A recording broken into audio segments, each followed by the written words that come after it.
Hello there, I'm K-Ball, and welcome to Human Skills, where I interview tech industry leaders about all the non-technical skills that go into success in the tech industry. Wayne Crosby is one of the most thoughtful leaders I've had the privilege to work with. He's co-founded multiple companies now. The first one, Zenter, was acquired by Google and became what is now Google Slides. While at Google, Wayne won the Great Manager Award in recognition of his dedication, support, and leadership. And I met Wayne at his second startup, Humu, focused on trying to make work better for everyone, everywhere.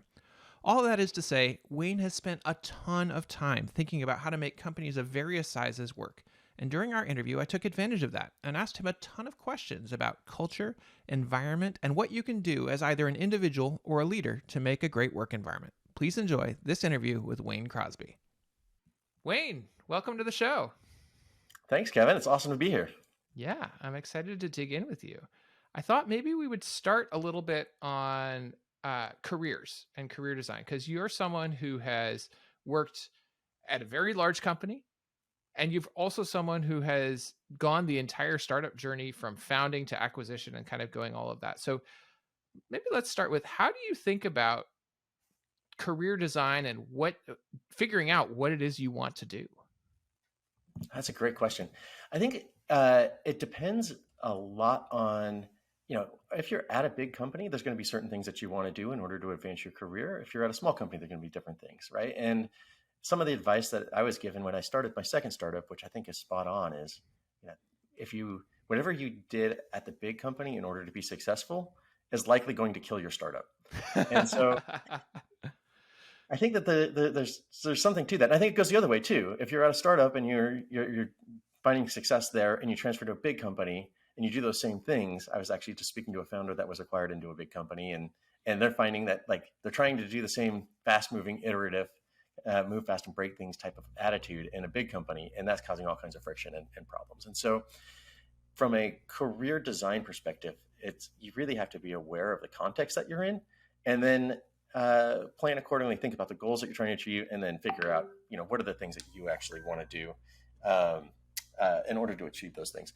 So I think when I was at a big company, a lot of it was around, the influence that you want to have, because I like to think about, you only have so much time on this planet. So what are the things that you can be doing that are going to have the biggest impact in the world? And when you're at a big company, then you should be doing things that only big companies can do. And that often requires lots of people or lots of resources that are working in concert in order to achieve a big thing. And so that takes a coalition building kind of skill set. And so I've never been, as you can hear me as I talk through this in career advice, I've never been one that's like, oh, the next step in your career is to be, a manager, and then a director, and then a VP. It's really all about goals and what you're trying to achieve, the context that you're in, and then figuring out how do you actually use the pieces that you have in the context that you're in order to be able to get the thing that you want. And I'm a big believer in, if you focus on the goals and the team that you're with and achieving those things, that's what's going to bring ultimate happiness in your life, as opposed to trying to achieve any particular career path. Okay, that makes sense. Let's dig in a little deeper on that. So context sometimes feels like water to a fish, right? Like, Yeah. I've been swimming in this for so long, I forget it's here. I forget what the details are. How would you go about, or how would you recommend to someone to go about sort of assessing their context and what's likely to be effective there? Oh, I think that there's parallels everywhere, right? So when you're in a particular situation, one of the easiest ways I find in order to determine how I should be acting is like, look around and see how others are being successful in a similar environment. It's not necessarily on the same goals or on the same dimensions, but from however you're defining success, there's most likely somebody that's in a similar situation that's achieving that. And so what are they doing? Have interviews with them, talk to them, understand how they're going about finding that success. So you don't necessarily have to understand that you're in one particular context or another. If you can pattern match off of others that are, find a well-worn path on some of this stuff.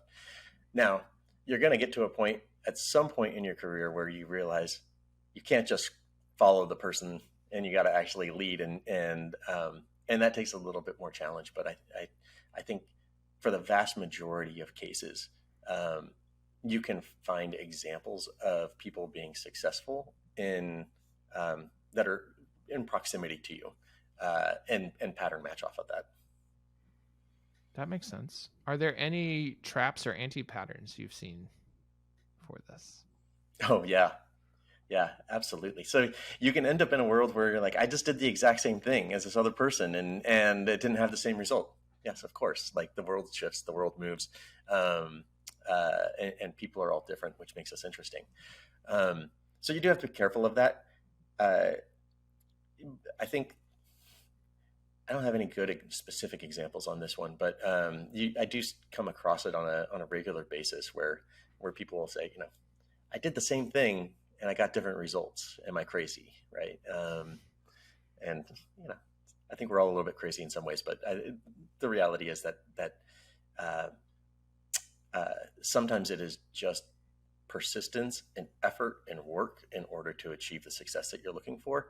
Um, and good things happen to bad people sometimes, and bad things happen to good people, depending on what's going on in the world. And sometimes you just end up with outcomes that are a little bit random and sporadic. So I try not to overweight any one point, and just encourage people to learn from that, take it as a data point, try again. If the same thing happens again, then it's probably you. Um, but it's also very possible that it's just stuff that's in your environment that if you do similar, if you have one proof point of somebody being successful doing a pattern some way, there's a good chance that if you're doing it as well and you're following a lot of the same things and the guidance that they're giving you, that you will find success as well through that journey. Okay. Something you said there in terms of environment got me thinking. So I know you have built a couple of companies, and I know that you've been very thoughtful about how you designed the culture of those companies or things that you did to set up an environment where people could thrive. So when you think about, what makes an environment, how can you as an individual craft an environment where people are likely to succeed? What goes into that?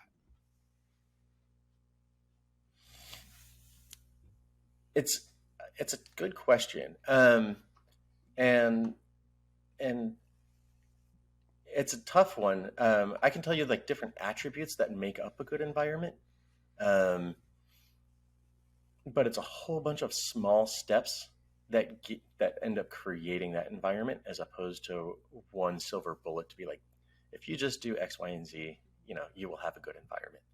Um, and I can tell you some of the things that were very conscious decisions early on in the companies and the teams that I've worked with, and that I found uh, create these things. One of them is um, you have to pick the values that you're trying to emphasize and invest in those early. And one of the things that I really valued was creating a diverse team. I'm a big believer in good ideas come from lots of different backgrounds. And so in order to be able to get the best out of a team, you need to be able to have those lots of different backgrounds on your team.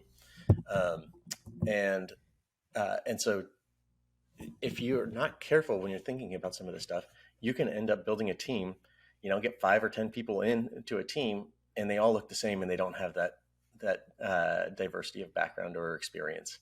And it becomes very myopic in its thinking.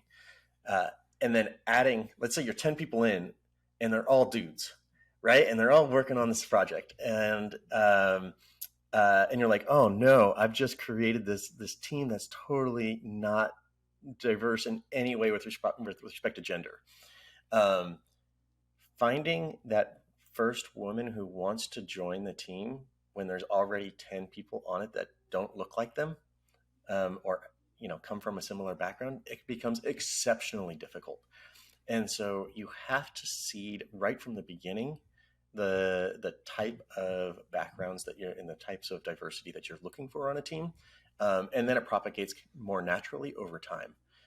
But it doesn't take long before you have a string, especially in the beginning, a string of 3 or 4 hires that are all very similar, and then it becomes very difficult to change that pattern when you're a small end count. right? So the good news is your small end count. So if you focus on it, you can change it quickly. Um, but it becomes very difficult. So I think that's one of the things is like really understand that, bet on your own success, and then build the teams as if you're trying to build for that success, and with the right ratios and the makeup of what you're looking for from the different backgrounds and perspectives. Um, I think the other thing is you got to believe in your people. This is a little bit cliche, and I know a lot of people say it, but you got to hire better than yourself. Um, I feel very fortunate that we got the opportunity to work together for a bit.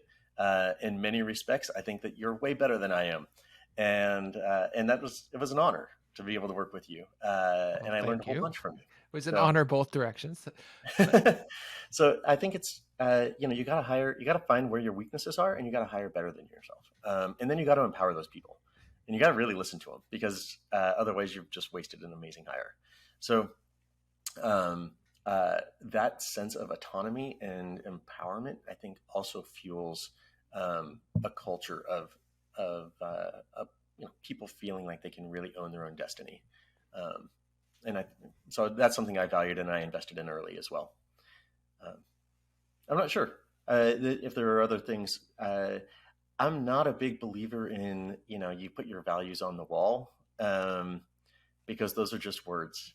I think that the sense of culture and belonging comes from the actions. And I find if you just like go Google all of the values of these big companies or even small companies, right? There's so many of them where people just don't live them. And it's so much harder to like, if you're in a good culture, you will feel it, you will know it. It's very difficult to sometimes put words on those things. And so I find that there really just isn't a super high correlation between, the words on a poster and how the team actually feels and reacts. how do you, either as an individual or team, go about identifying those values? Um, there's a couple of good ways that I've seen this work in the past. In the beginning, it can feel very organic, where you're just wandering a little bit and trying different things and seeing what's working and what's not, and how the team is responding to it. The important part in that phase is that you're creating a safe space for lots of idea generation, no bad ideas. Like this is where growth mindset is the most important part. It's always important, but like it's this early stage where you're really trying to establish norms and allow people to be creative and explore different things without a ton of um, uh, backlash if their idea doesn't pan out. Um, uh, so we did that a lot in the beginning and felt like we were wandering and kind of finding our way. And then about a year and a half into new team creation, year and a half, we brought everybody together and actually had a very focused conversation on what are the norms, what is the culture that we really want. What have we experienced in the last year that feels good that we want to kind of codify into our culture? What are the things that we want to let go and have honest conversations about those? And I think that's an important step in the evolution of creating a culture that's durable. Um, and that persists for a very long time. Once you've had that conversation and you start to live by those values as a team, and you put language to um, to the actions that are happening, then it becomes much more durable. Uh, and I think for every team, there's a lot of models out there. There's the forming, storming, norming, performing type of situations.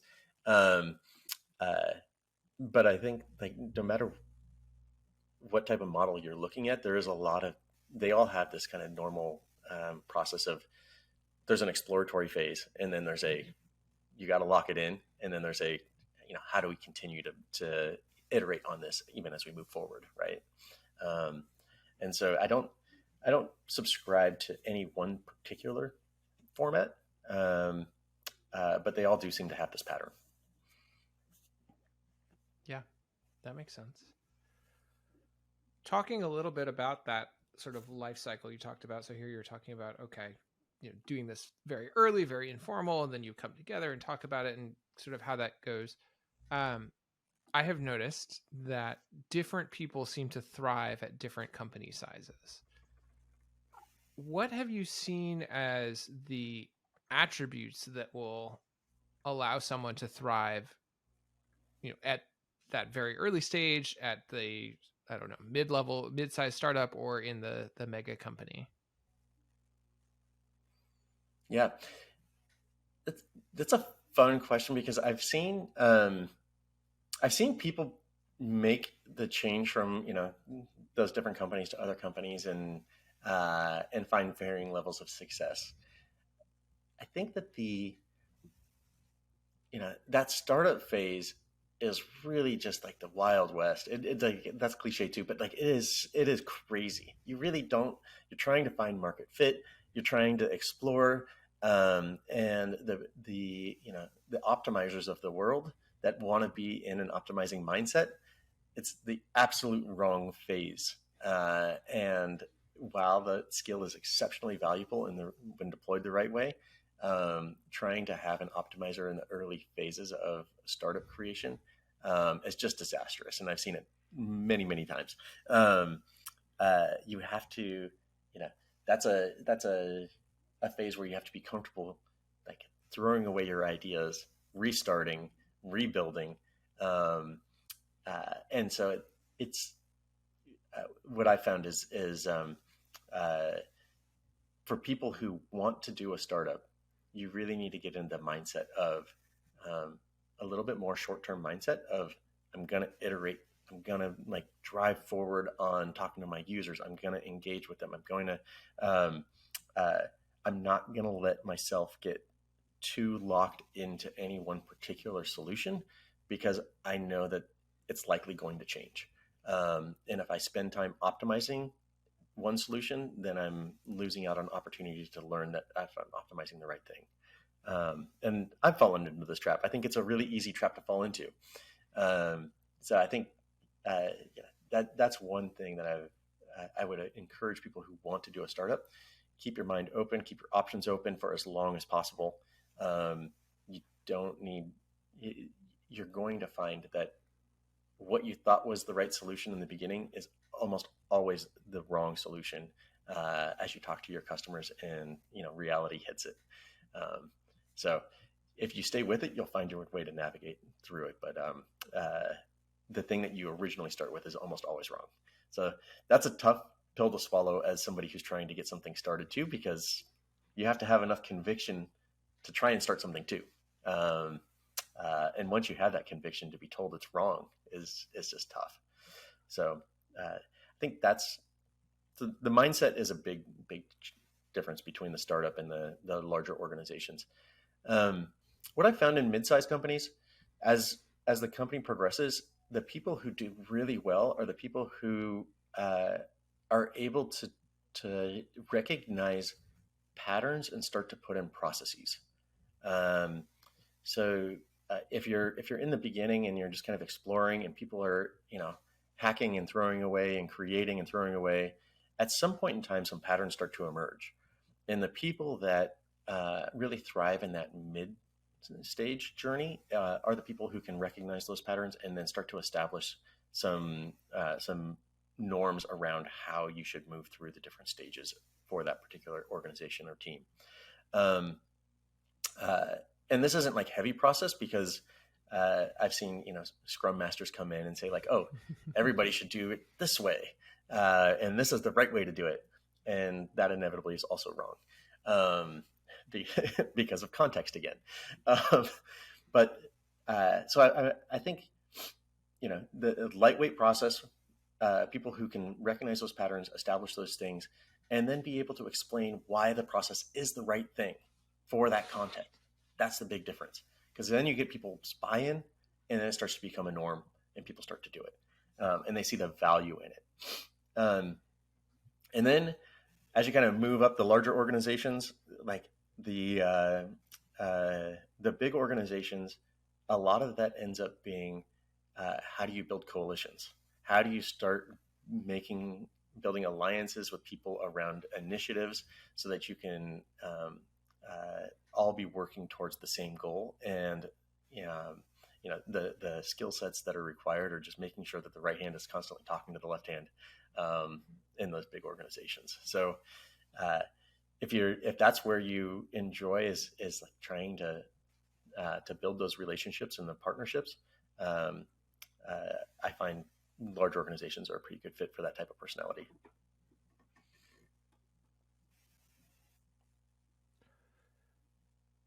Let's talk about that middle stage you talked about where people are starting to see the patterns, starting to design processes. You said not too heavyweight. You don't want to get it too big.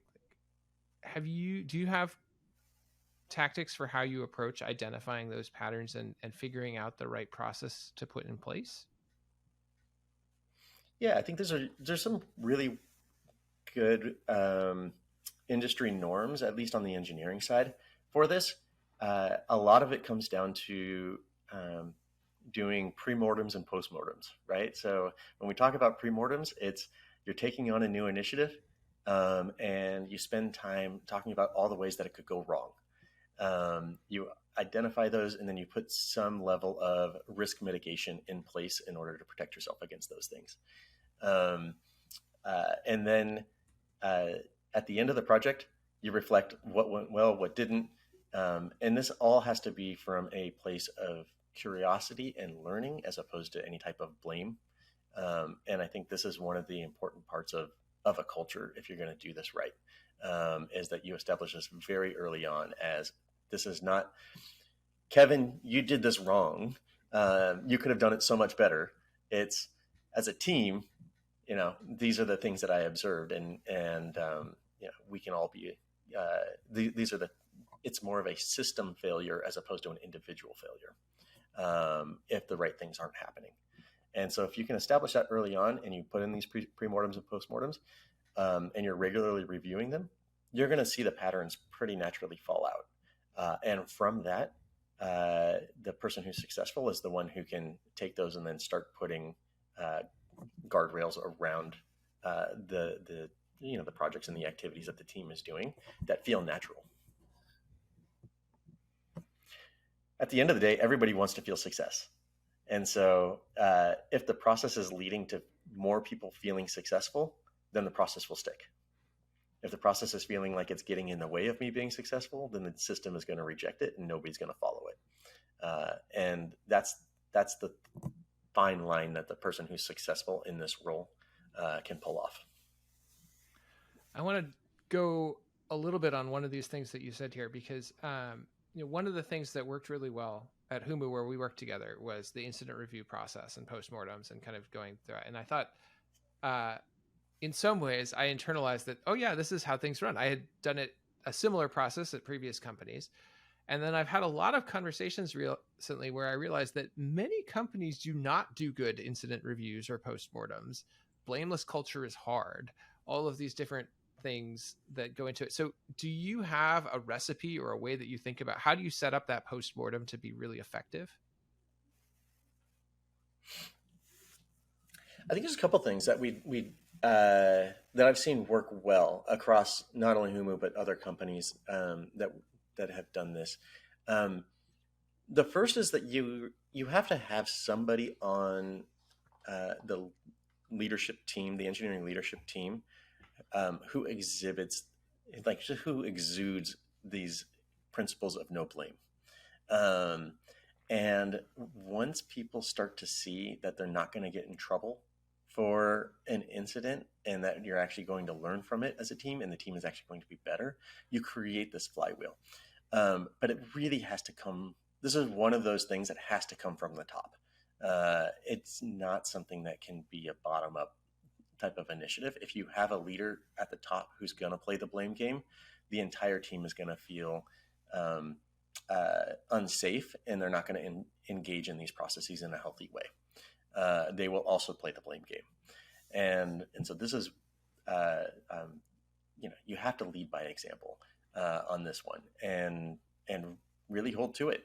People should not get in trouble if they followed the process and the system let them down. You should fix the system, Yeah. not Well, blame the and people person. make mistakes, right? Like That's you right. have to start from a premise of people will make mistakes, and if we allow those mistakes to create catastrophic results, that's a system problem. Exactly. Um, and you should, as engineers, we should fix the system, right? That's what we do. Yeah. So if you treat it as a systems problem, it becomes a lot easier to not play the blame game, and that you should build a system that is fault tolerant enough to be able to handle human error. So that topic of okay, that cultural piece needs to come from the top is pretty interesting because some of the people listening here will be at the top and they'll be thinking about it. Others will not be, and they may be trying to see like, okay, can I change the culture at my company in some way or another? And some things can come bottom up. What have you seen to be those things that really need to start at the top, such that if somebody is not at the top and wants to make that change, they either need to get buy-in from the top or they need to go somewhere else? There's not many. I do find that there's a lot of. It was interesting. I fight hard to create a very level field where good ideas can come from anywhere in the organization, and I try and create a very accessible culture where people feel like they can have access to anyone in the level, whether they report directly to me or a couple of layers deep in the organization. Um, and so I fight hard for that, but it is one of those things where um, if you're I think it's as you move up in the organization, it definitely becomes easier um, to have influence in leading by example, which is kind of funny. Like you don't necessarily uh, a lot of the practices that we put in place on the engineering and the product side ended up making their way into the sales and the marketing side because they were good practices. And it wasn't because I had direct authority over those organizations. Um, so I think like the leading from example there is some element of authority that still plays a factor in that from what I've seen. Um, uh, and um, But if you have an environment where good ideas can come from anywhere, then they can get amplified very quickly through the organization. I think that may be the bigger piece as you talk about like how people can have influence. It could be just that the pace of the influence that they can have is correlated to the environment in which they're in to be able to have those changes propagate quickly. If you have somebody in a leadership role that is going to be um, it isn't going to if they're driving a culture that is a blame, let's take a blame culture, for example. And you have a manager on a team who's trying to create a no blame culture on their sub team. They can absolutely do that for their sub team, right? And they can create a safe space for that. And I think that's a really healthy thing to do because maybe sister teams start seeing that and mimicking that, and then you can build a groundswell. I think the challenge is, since that particular one has to come from the top, you're not going to be able to get across different parts of the organization as quickly as you would as if that culture was in place, right? And you could have a leader that more bought into, the no blame game. So it's more about the pace of change. And when you're a startup, like pace of change is your secret weapon. So if you're not creating a culture where ideas can move quickly from one part of the organization to another and find the things that work and actually mimic them and replicate them in different parts of the organization, you are on a path to death. And so I think, you started this question by like, what are some of the things at the top? For me, it's more about like, are you creating that culture that allows the right ideas to propagate everywhere in the organization? And that's the biggest thing that leaders can do. Are there any particular practices or types of things that you found that help with that particular aspect of culture of allowing ideas to propagate easily? I mean, the biggest one is just psychological safety. At the end of the day, this is the unlock to so many things. To people feeling safe at work, to good idea creation, to so fundamental to any culture, creating that space where people feel like they can be exactly who they are, show up to work as themselves. And if you are successful in doing that, that's the right foundation for all of this stuff to proliferate. Okay. And what did you do as a leader, or what should a leader do to help create that sense of psychological safety? For me, it's about the people, right? It comes down to, um, uh, you know, projects have timelines that are a lot shorter than work careers, and it's easy to get caught up in a timeline, um, on a project scale, uh, and sometimes, especially with new leaders that are trying to prove themselves, um, it's it's easy for them to lose sight of the fact that there's going to be many, many more projects, and the more important through line in order to create success and create that right experience for workers and employees is to treat the person first and foremost. Support them if they're struggling.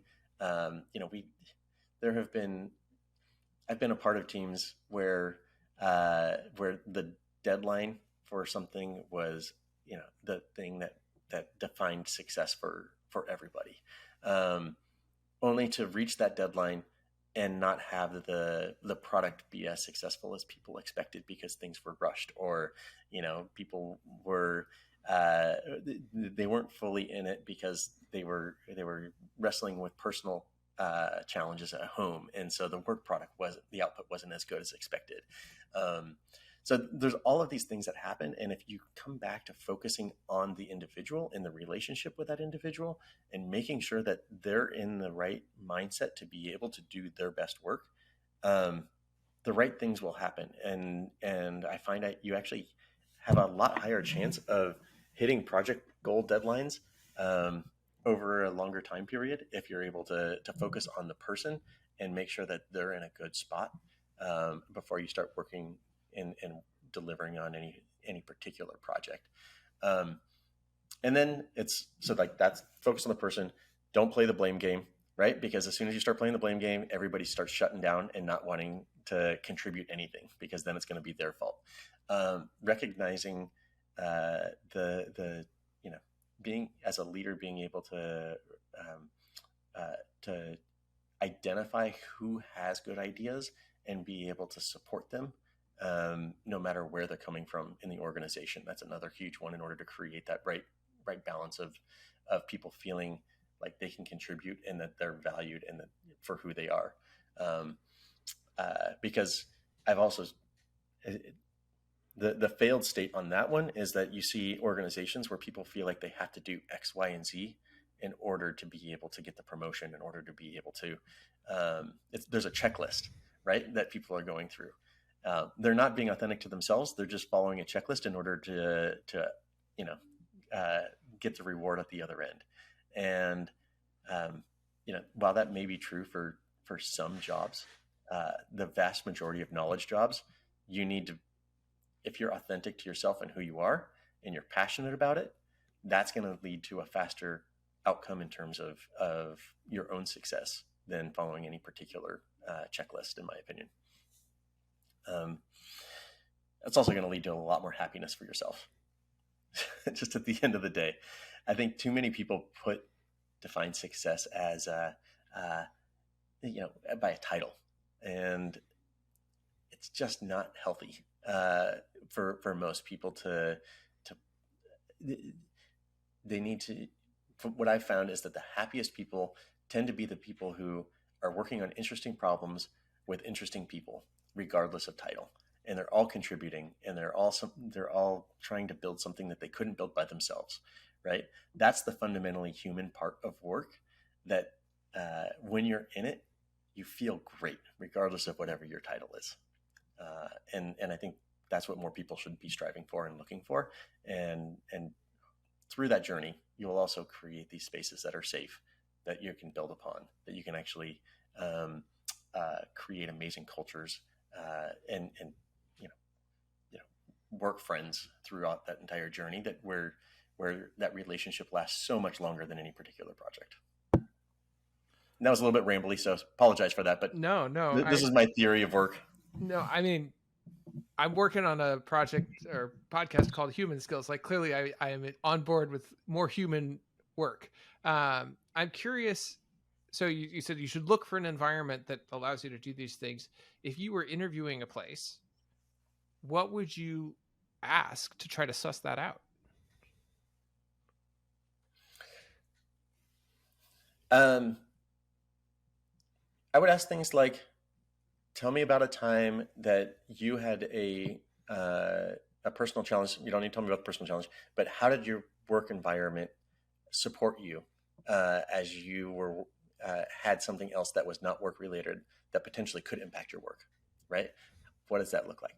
And I think you need to be a little bit careful in these interviews, because you don't want to, show up as somebody be like, I've got all kinds of problems and the work is going to have to take care of me, because, that's not the reality. But you're trying to suss out, does this organization care about people, or are they going to just look at you as a resource and expect a certain amount of efficiency, and they're just running some business model that they need X amount of people in order to generate X amount of revenue, right? And I think you want to be able to probe into tell me about a time when the business did something for the organization in order to express gratitude, right? It's these types of questions that start to give you an insight into, does the leadership team care about its people in a way that it's going to be supportive beyond just a project at the end of the day. Yeah. You said, do they think of you as just resources? I heard a great line at some point that said, if you start talking about engineering resources, fine, I'm just going to start talking about overhead instead of management. Yes, I think that's exactly right. Okay. So in that human focus, and you talked about kind of a human-centric approach to management rather than a project-centric approach to management, how do you think about mentoring and coaching and those pieces that are focused on the individual, your report or skip level or whatever it is? Like, how do you approach that? One of my core beliefs is that not every moment in time is created equally in terms of impact. And I think that there's moments in time where the stereotypical bad micromanager is going to be in your business at all time. But so that's like on the bad end of the spectrum. But also on the bad end of the spectrum is like the negligent manager that's never there, right? And the sweet spot is being able to recognize when your team needs help and coach and mentor in those moments that matter. And if you get too far out of that, where you're neglecting or you're in the business too much, you're considered, quote, bad. And I think it's a really difficult skill to pick up on, because one of the things that you learn as you move through being an IC to a manager to an executive is that people won't tell you when you're doing a bad job for the most of the time. They don't really tell you anything. It can be isolating at times. And so some of this stuff you have to intuit, and you have to create this environment where your team, you have to have a few trusted people on the team that are willing to give you the honest truth of, you're doing this too much or you're doing this too little. So I think that it's, when you talk about mentorship and coaching, a lot of this comes down to timing and making sure that you're assessing the situation right and injecting yourself at the right time. Now, there's going to also be times when people proactively come to you, and you should absolutely support them, right? And those are the easy ones as a manager, because people are expressing what they need, and you're like, great, I can give you the thing that you need. And I love those, because those are the those are the ones that you don't have to think too much about for the most part. It's all of that gray space where you're not getting that feedback and that signal in terms of like, are you, what you're working on, is it good, is it bad, are you injecting yourself too much or too little? And the problem with that is that it can be, a year before you actually know whether or not what you were doing was good or bad. The time horizon on managing and being a good manager or a bad manager is really long. And so the thing that, especially as I was starting off in management, that I did constantly was just be especially attuned to the words that people are using in one-on-ones, and work on that active listening skill that you don't need for a lot of, if you're just going to be heads down in software and building. That was something that I had to be spend a ton of time just really focusing on and making sure I became good at it. Because people will tell you in subtle ways, but you have to be ready to listen to it and pick up on it. And so, take the time. Don't bring a laptop sometimes to meetings, right? Like to one-on-ones. Just have the conversation. Engage. It's not a status check, right? It's a connecting with the team, understanding what their needs are, listening to them, and if they need coaching and mentoring, then providing it, right? And they'll tell you in, like I said, in these subtle ways, but it's not going to be somebody showing up and saying, raising their hand for the most part, and saying, "Hey, can you help me with this one specific thing?" Right? How does it show up? It shows up in like I. It shows up a lot of times. I'll give you a couple of examples, right? Like I've had this show up where people say that they're having trouble with working cross-functionally, right?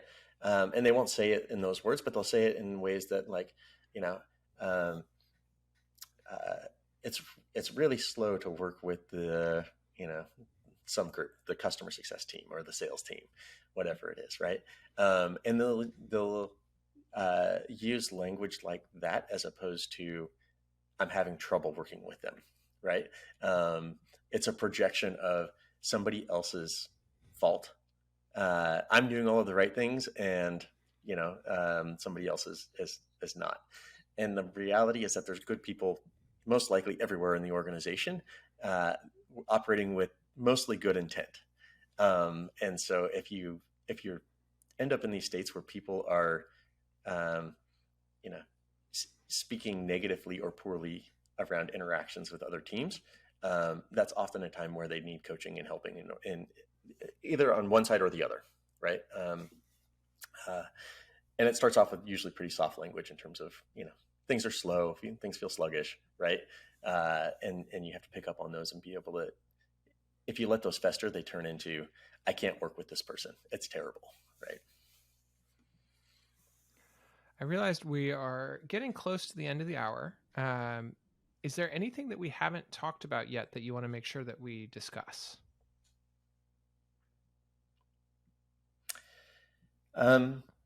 Not in particular. I've really enjoyed this. I think this is fun. I love just exploring the different ways in which people work, and how they go about work. I think we like to put together a lot of frameworks to try and describe how people work. And I think the reason that there's a lot of them is because we're complex and none of them are actually right. And that's okay. That they still give us language to talk about these things. And that's what's helpful. The curiosity and the continuing to support one another as we work through these journeys is really helpful. And I think that's what we're all trying to do as humans, is find people who like to work on similar problems and go do that stuff. All right, that's it for this Human Skills interview. If you enjoyed it, please consider liking this video and subscribing to this channel. You can also subscribe to the Human Skills newsletter, which there's a link to right down below, to get notified of interviews like this as they come out. Take care, y'all. This is K-Ball signing out.